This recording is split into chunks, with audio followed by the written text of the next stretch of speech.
Adjust my motherfucking phone, man, so niggas can see me while I get on this topic, man. Still Mills, what's the dizzle, man? Peep game, man. This is what I'm. These Facebook groups, man, they can really give you gray hair. They really can. Shit gets aggravating after a while. I had some fool tell me resume is who you fight is a non-factor. You dig? Because fights variable, fights vary from fight to fight. Or they variable. Which, I mean, to a lesser degree they do. Like everybody expected Juan Montiel. He brung up Charlo and Montiel.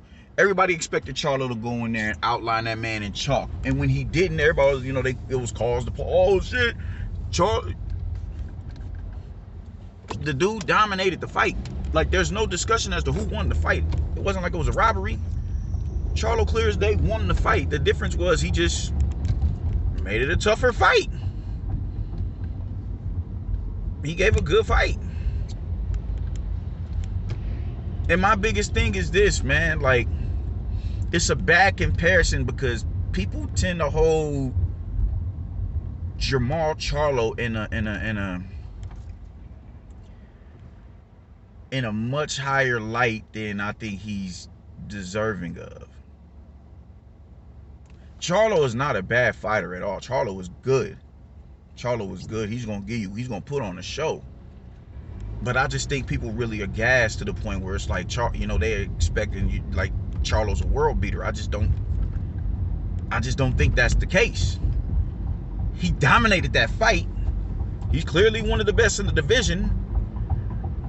But people are, I think they just hold him in a higher light than that, than what he actually is, to the point where it's like, oh man, he's knocking out Canelo, he's knocking out Golovkin, he's better than Danny Jacobs, I mean, there's people, I was watching Showbiz, his podcast yesterday talking about Canelo and Beterbiev, and he's talking about, oh man, Charlo will beat Beterbiev, just shit like that. Beterbiev is the only champion with a 100% KO ratio. Champion. Virgil Ortiz has all KOs on his resume, but he's still a contender. Berlanga no longer has that. But it's just, this is what I'm talking about, you know what I'm saying? Just, I think he's good. I just don't think he's as good as everybody is portraying him to be. But he was really trying to explain to me that, or he was trying to really justify how fights, just because, a nigga ain't getting stretched out in around it, and he only used one scenario with Charlo and Montiel, and I'm like, well, what about Golovkin and Canelo and Bud and Anthony Joshua, and the list goes on. I'm like, your resume matters. For one, you're not getting into the Hall of Fame without a resume. You're not getting in most cases, you're not getting a title shot without having proper names on your resume. Who you fight means everything. That speaks to who you are. That is, that goes to show, that goes to, that shows your value. You could demand a higher purse, you know what I'm saying? You can get certain accolades by who you have beat, who was on your resume, and how you beat them. Resume matters more so than anything. Just stagnant without a solid resume, man. I know it's a lot of Gervonta Davis fans, but for the hardcores, it's like, we see the talent in the kid, but we're still critical of them because he is yet to fight a quality opponent. Mario Barrios was a good win. Is it a better win than a Victor Postol or even a Ivan Barancek or even a Jose Zepeda? No, it isn't. I didn't even have to say Postol. I think Postol is one of the top dogs in the division. Is it we ain't even got to, Postol's name shouldn't honestly even have been brung up. My bad on that. You know what I'm saying? Postol is up there with the Ramirez and the Taylors and the Regises and shit like that.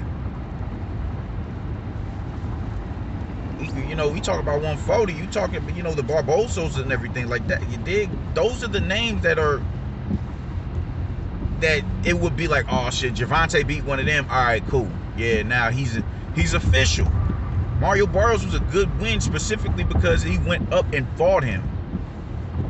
But Mario Barrios isn't looked at as one of them niggas in that division. He's a solid name on the resume, but to the point, he's not none of them other cats. He's not. He hasn't fought and mingled with the best at 140. He hasn't. So people are still critical of that. Jermall is facing a lot of scrutiny because he isn't fighting the best quality opponents. Like his brother is.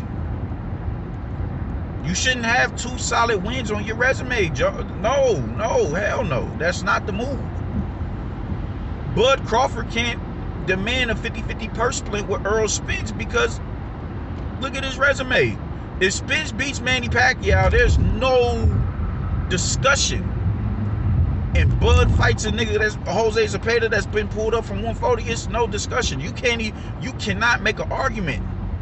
You can't. You cannot make an argument. Your resume means everything. Who you fight and how you beat them, how you how you looked against them, that shit matters. He was calling me a casual or whatever. Oh man, that's the prototypical casual shit talking about a resume. That shit matters. That shit matters. You can't be a champion in the division and go on the fight top 40 and 50 competition. No, look at Deontay Wilder. I'm like, Deontay Wilder looked the way he looked in them Tyson Fury fights because of who he fought up until that point. He didn't fight no world beaters. He fought Luis Ortiz. Good win. Good win. There's better fighters in the division than Luis Ortiz. Luis Ortiz has beat nobody. I don't want to say nobody. I gotta, this whole bum shit, when you get into training at an amateur level, it is hard to keep up with people who are, who have more fights at an amateur level. So we ain't even got to get into the pro level. I've explained this before. So the bums doesn't come out of my mouth. I won't say bum. Oh, that nigga's a bum. Unless I'm just, trying to stun on a nigga. Y'all, man, shut your bum ass up. I'm not about to say, yo, that nigga's a bum. I'm not gonna do that. As much as I'm not a fan of Wilder, I'm not gonna call him a bum. I won't even address the fighters that he's beat as bum slayers. I won't. I'll say he's just fought meager opposition, but I won't call him a bum. I just won't do it. They're not as good as the opposition that he should be fighting considering his stature in the division, but I won't call them bums. I won't do that. But Wilder fighting Tyson Fury and looking the way that he looked in both of those fights is due to the fact that he did not sharpen his tools with the best competition available. That shit matters. I don't know what the fuck you niggas is thinking where you can just go and fight meager opposition and expect a title shot and expect that motherfucker to perform to the best of his capabilities when it's time to fight him. We was talking about Caleb Plant and Canelo Alvarez. And he's talking about, oh, well, just a straw man arguments. So, oh, well, so just because Canelo ain't did a rematch clause in the past 3 fights, you don't think he's going to do it again? No. Why? Because he's been away from Golden Boy for his last 3 fights, and he has not activated a rehydration clause. Not a rematch clause, a rehydration clause. No. You don't think he's hearing the fans. He's hearing the people who have all the shit to say about him. Any asterisk they can tag on him, he's listening to that, and he's making concessions to, yo, let's get away from this. Those rehydration clauses were tactics to get, from Oscar De La Hoya to give his cash cow every strategic advantage possible. Every advantage possible. No, he's not going to activate a rehydration clause because, no, that's a stain on his legacy. And now he's in control of who it is that he fights. He's in control of his career. So no. And I'm like, who is Caleb? Caleb playing $10 million like that. I don't think that's a bad price to be asking for, considering the magnitude of the fight. He's like, yo, an even playing field. I'm like, it's gonna be as even as it could possibly be. The only thing Caleb Plant is in position to ask for is that $10 million. It's not gonna be a rehydration clause. It's not. He didn't do it with Callum. He didn't do it with Billy Joe. He's not gonna do that shit with Caleb. He's not. Unless he hit us with the okie doke, then all right, cool. But just under the auspices now, because he's not under Golden Boy no more, I don't see why he'd do that. Because it once again would go back and it'd be a knock on his legacy again. And he's trying to get away from that. Any precedents that Oscar De La Hoya and Golden Boy set for him, he's trying to break all that shit. So he was saying that he was, those bum, he said some goofy shit. Then he wants to make it an even playing field. I'm like, well, what's an even playing field on his behalf? He's not in a position to argue an even playing field. Like even when you talk about Billy Joe Saunders is more seasoned than Caleb Plant. So a certain shit he can get. You want the ring? All right, cool. I'll give you the ring. Okay, you can have the ring. You can have that. What other concessions are you talking? Like, what even playing field are we talking about here? What even playing field are we talking about here? I'm like, what people are not realizing is this: when you fight up somebody of a Canelo Alvarez, that is a once in a lifetime opportunity. Look at all the fighters, waiting in line right now to fight him. And you in the scope and you gonna do some goofy shit. Oh, I want this and I want that. You want to try and make every concession possible to see your needs, and man, when you are not in a position to do that, you're not. And I'm like, who you're talking about? He said something about, oh, he's better than all the bums that Canelo has fought. I'm like, well, what bums are you talking about? Of course, it's the UK fight. Oh, the UK. I'm like, how are they bums? How is a dude who won the World Boxing Super Series and has beat more credible fighters than Caleb Plant has? How is he a bum? How is Billy Joe Saunders has a way better resume than Caleb Plant? How is he a bum? And he said, oh, the fighters, the UK fighters, they tend to lose to, the American fighters in the lower divisions. I'm like, we're not talking about the lower divisions. Super middleweight is not a lower division. Once you get damn near up to welterweight, that's not the littler divisions. Some big welterweights out there. There's welterweights who can fight at middleweight. What are you talking about?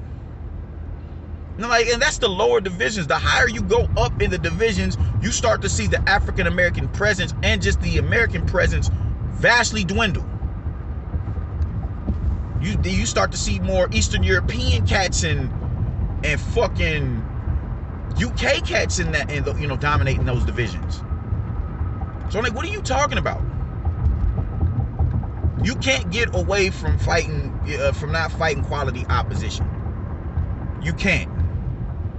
If you're a champion, you can't get out. If you get out of fighting top 10 fighters in your division, it's going to go as an asterisk against you. There's no escape from that. Who you fight matters. Who you fight matters. You dig? It really just baffled me when he was trying to say that fights vary, try to bring up the triangle theory and all that, which there's credence to that, man. But at the end of the day, the point is this: a star caliber fighter, a superstar caliber fighter, a champion is supposed to go in there and dismantle and thrash and crash a top 20 fighter. He's supposed to do that. That's why Anthony Joshua and Andy Ruiz is looked at as such an upset, because Anthony Joshua was supposed to go in there and just step on this man, which he was doing. The first three, he separated himself in the first 3 rounds. Prematurely went in for a kill and got punished for it. That's why it was such an upset. Who you fight matters. Who you fight matters. That is why you move up through the rankings based on who you fight. So how doesn't your resume matter? Like, niggas get on internet and just say some of the dumb as shit. Like, I swear to God. Like, what the fuck are you niggas talking about? My nigga, you know you could have made that light, bro. God damn. Like, it's actually mind-blowing to see, to see how these niggas' logic is. It's completely asinine. Like, who thinks of the shit that you niggas come up with? It's dumb. Your resume, who you fight, all of that shit matters. You get certain concessions depending on who you have beat. Your legacy is intact. Your legacy is forged on a competition that you have fought. Your accolades, that is indicative of who you fight. Your Hall of Fame, everybody wants to get into the Hall of Fame. First ballot, that shit matters. Who you fight matters. You niggas out here gotta stop. There's no justification for fighting meager opposition as a champion or whatever. It just isn't, man. Stop being dumb, you bitch ass niggas. Peace.